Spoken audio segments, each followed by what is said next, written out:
یہاں سے ہم جو ہے 21ویں پارے کا خلاصہ بیان کریں گے، کیونکہ چھوٹا سا خلاصہ ہے تو اس کو ہم ایک ہی ویڈیو میں ان دونوں پاروں کے خلاصے بیان کر دیتے ہیں۔ فرماتا ہے اللہ تعالیٰ 21ویں پارے کی پہلی آیت میں اتل ما اوحی الیک من الکتاب واقم الصلاۃ، کہ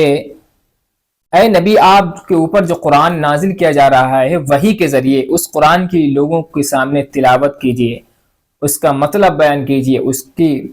تشریح لوگوں سے بیان کیجیے، یعنی قرآن کی تعلیمات، قرآن کے احکامات لوگوں کے سامنے بیان کیجیے۔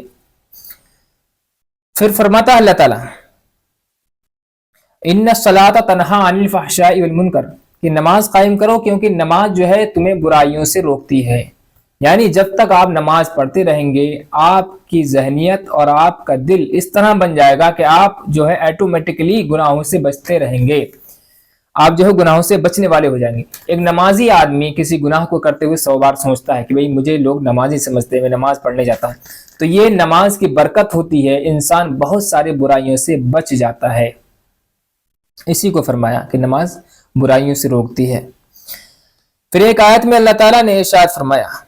یا عبادی الذین آمنوا ان ارضی واسعہ فایای فاعبدون، یہ وہ آیت ہے جو بارہا آپ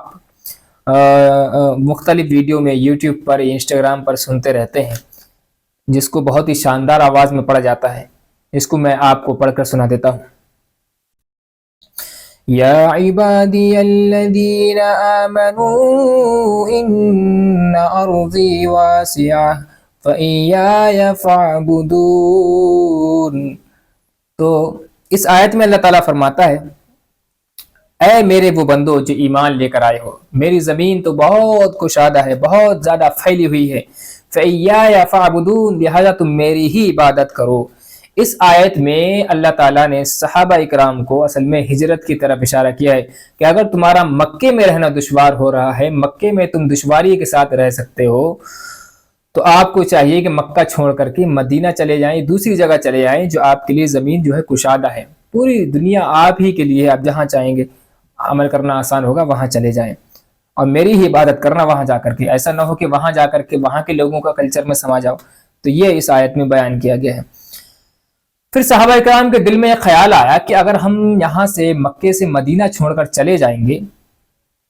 تو ہمارا مکے میں جو بہت سارے کاروبار ہیں، دکانیں ہیں، مکان ہے، ہماری زمین ہے، جائیدادیں، تو ہم یہ سب چھوڑ کر چلے جائیں گے تو مدینے میں ایک روزی کیسے کمائیں گے، مدینے میں جا کر کھائیں گے کیا؟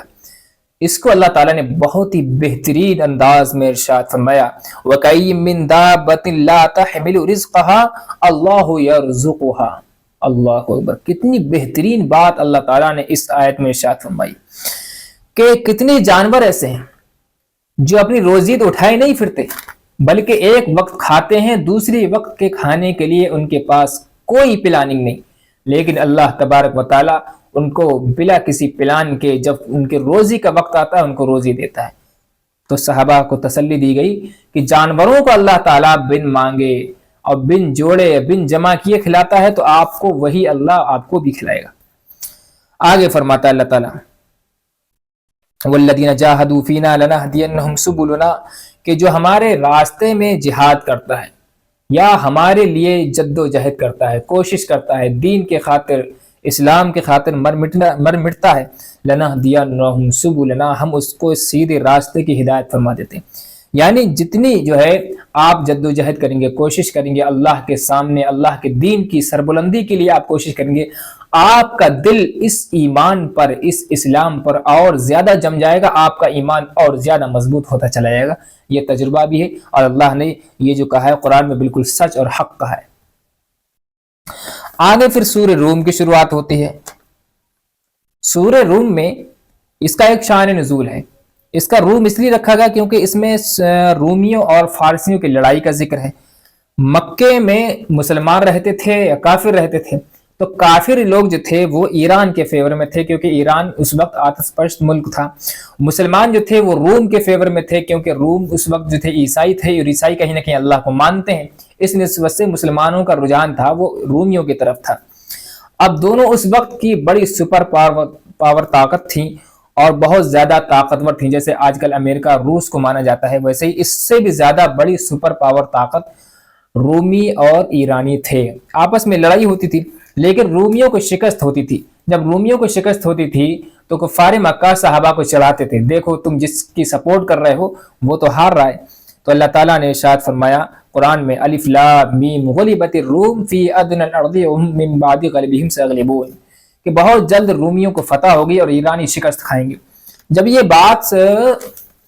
کفار مکہ تک پہنچی تو کفار مکہ نے بڑی ہنسی بنائی, مذاق اڑا کے دیکھو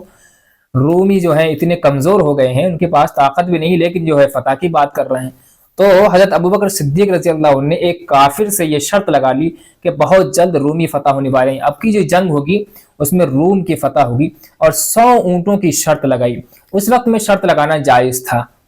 تو حضرت ابوبکر صدیق نے اسے شرط لگائی, اور 7 سالوں کے بعد رومیوں اور ایرانیوں کی زبردست لڑائی ہوئی جس میں رومیوں کو فتح ہوئی اور ایرانیوں کو شکست ہوئی. تو اس طرح ابوبکر صدیق رضی اللہ عنہ نے وہاں جو ہے شرط جیت لی تھی. تو یہی واقعہ اس آیت میں ارشاد فرمایا گیا ہے. یہاں تک 20ویں اور 21ویں پارے کا خلاصہ بیان ہوا. اگلی ویڈیو میں ہم انشاءاللہ 22ویں پارے کا خلاصہ بیان کریں گے.